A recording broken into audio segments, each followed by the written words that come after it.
I have an observer from Business Affairs in London listening to everything I say, so I've got to be careful. Yeah, could that guy, is he here now? No, she's in the front row. Yeah. Did you put up your hand first? Thank you. She's come all the way from London just to see what I say. Excellent. I'm recording it. Thanks. What was the question there? The question here was that you run a major label. There's been, I guess, it's acknowledged as difficult times, but I don't think from the smile on your face in the meeting this morning that you're a guy that's seeing things as being difficult. How are you going about your daily work to keep Warner's buoyant and to keep things humming? You know, there's this sort of popular image that the record industry is like this sinking ship and that we're all kind of in the wheelhouse, kind of watching the water kind of rising, blah, blah, blah, and sort of thinking about when we jump. And that's not really the perspective of the people in the business. And I think, look, clearly the business has been, the recorded music business has been through a few tough years because we've seen a decline in CD sales and, you know, the digital thing was slow to get going and we had to create a whole new business around that and a whole new way of doing business, and that took quite a while. And I wouldn't pretend that it's been an easy few years. There's been downsizing in all the record companies, and you know, you've alluded to the problems that Iain and I have had. All the record companies have had their financial crises. But I think we're all still very confident in the role of the record company as the engine room of the business, if you like. We're still the company that we're still the part of the business that invests in recording, invests in marketing, puts records on the radio. So it's a very important part of the business, and I think we're all very optimistic that there's a business there to be had. Whether you're running an independent label or a major, I'm not distinguishing between the two. I think there's huge reasons for optimism. I think the record industry's had to change how you define a record company. I think the old-fashioned record company was a very, very simplified kind of model. We just made records and got them played on the radio and got them into stores, and the job was more or less done. You know, the job was done by lunchtime, more or less. And you could go to lunch. Whereas now, I think, you know, obviously we're operating in a very different environment. You know, the way that you find an audience for your music is infinitely more complex than it was. The way you sell music is much more complicated. The services that a record company provides for an artist is very different now. And you know, everyone's role is changing in this world. I mean, you've seen the advent of these sort of management aggregators in Australia, for example. People like Paul and Pav and John Watson, who are creating these kind of A&R hubs.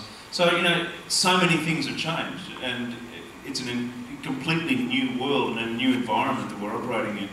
But as I say, I think we feel very confident there's still a role for record companies, and that maybe, as Tim said, thanks Tim for running all the statistics there, which saves me having to trot them out.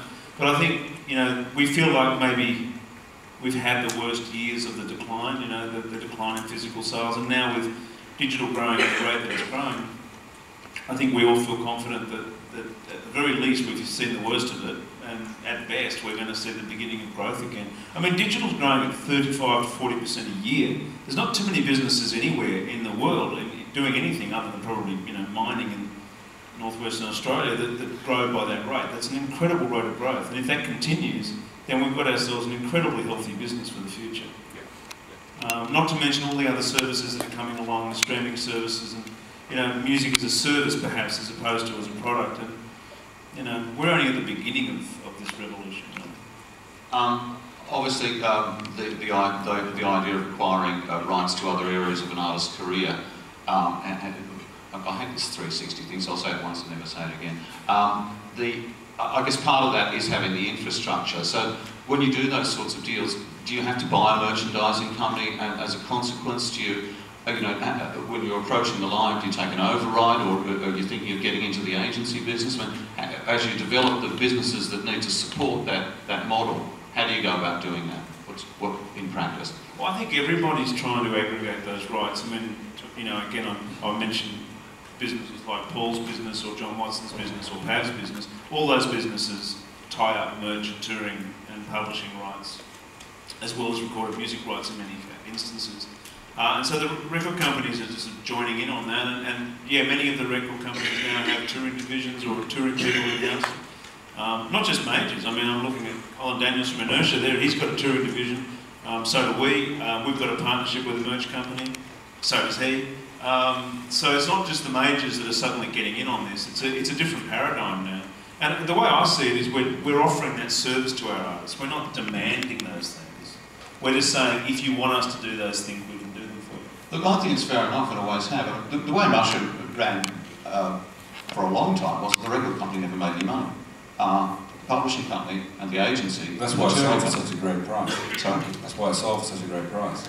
Yeah. Well, we didn't really explain the detail. We just said, here it is, and they went, yeah, so, no, but sometimes you can use the label as a hub. And I absolutely think it's fair enough that if you're going to create an artist's career, and particularly where the money seems to be in touring and in the venues at the moment, then I think you're entitled to. You're part of the mechanism that got that band to where they are. I don't have a problem with that. It's not such a new model, you know. I mean, at Albert's, you know, we had publishing and master rights since 1960s. You know, and we still own the masters and publishing for the Easy Beats. Well, as I'm always explaining to people around the world that Michael Piticco invented this anyway, because he's had a 360 business since, what, 1975? Yeah, exactly. Really, it's not a 360 business. I mean, that's such a hackneyed phrase. It's really about what can your business do?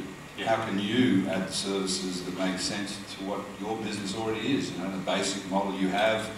You know, whether it's Paul and the people he's got around him and the skill set he has. And it's like, you know what? You know, we can do a festival down the road, you know, in Byron Bay, because we have those people and we know what we're doing, and that's an expansion of his business, which makes sense. Now that would make no sense for us to say let's go into a festival on the south coast of New South Wales. It just, you know, unless we had the skill set and the people. So whatever business and entrepreneurial, you know, area you're in, it's really about extending your relationships and the business model that makes sense for you. So it's an independent model, not a 360 model, but that's just my 2 cents. I could jump in there. I think the 360 term came up where record companies a few years back started developing one form of contract or one form of engagement with an artist that had multiple rights in it. Our business is based on separate agreements for everything. So, you know, for instance, we might manage the grades and they'll be on the label, but somebody else might publish them. We might have Whitley on the label and publish him, but not manage it, you know what I mean? So it's just, it's like you said, it's more of an a la carte thing. It's, what do you want us to do? Do you like us as a publisher?